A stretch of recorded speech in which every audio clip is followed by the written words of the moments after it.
यदि आप अपने से ईर्ष्या करने वाले व्यक्ति को समझ जाओ और उस ईर्ष्या करने वाले व्यक्ति को देखते रहो, वह आपका एक शत्रु जो है वो आपके मित्र की भांति कार्य कर लेता है। क्योंकि जब जब वो ईर्ष्या करता है तब तब आपको ये मालूम होता है कि आपका गाड़ी कहाँ चल रहा है, आप विकास के किस पायदान पर हो। क्योंकि मित्र आपके विकास के आकलन हो सकता है कि भूरी भूरी प्रशंसा करके करे, लेकिन एक ईर्ष्यालु व्यक्ति आपके दुर्गुणों को इतना हाईलाइट करता है कि उसको लगता है कि इसके अंदर में कोई सद्गुण नहीं है। तो आप इस हाईलाइट जब वो करता है वो ईर्ष्यालु व्यक्ति, तो आप उसको वॉच करो, आप उसको देखो, आपका वो बड़ा शानदार मित्र साबित हो जाएगा। क्यों?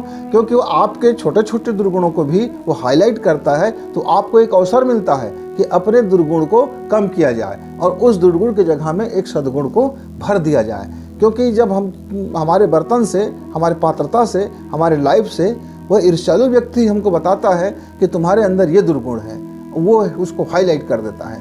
मित्र हमको हमारे दुर्गुणों को वो छिपा देता है, वह उसको पर्दा डाल देता है।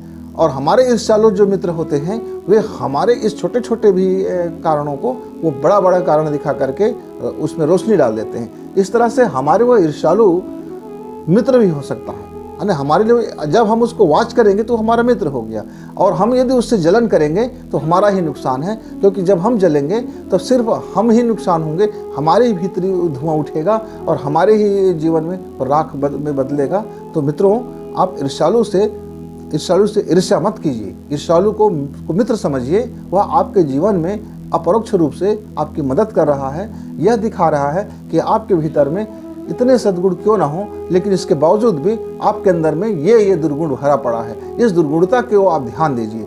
यदि हम उस बात को ध्यान दे देते हैं तो हम देखते हैं कि क्रमशः धीरे धीरे हमारे दुर्गुण की संख्याएं घटती जा रही हैं।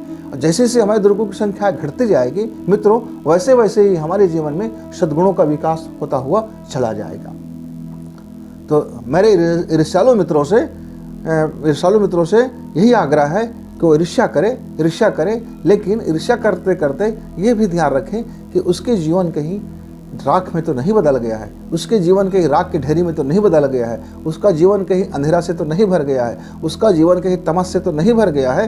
तो मेरे ईर्ष्यालु मित्रों, आप ईर्ष्या भी कीजिए, लेकिन आप अपना भी ध्यान रखें कहीं आपका ऐसा ना हो कि जलते जलते आप एक लकड़ी की तरह, एक लुआठी की तरह, एक चूल्हे में जलने हुए कोयले की तरह कहीं पूरी तरह से राख ना हो जाइए। क्योंकि तब आपकी अग्नि समाप्त हो जाएगी, तब आपके जीवन में कुछ बचेगा नहीं।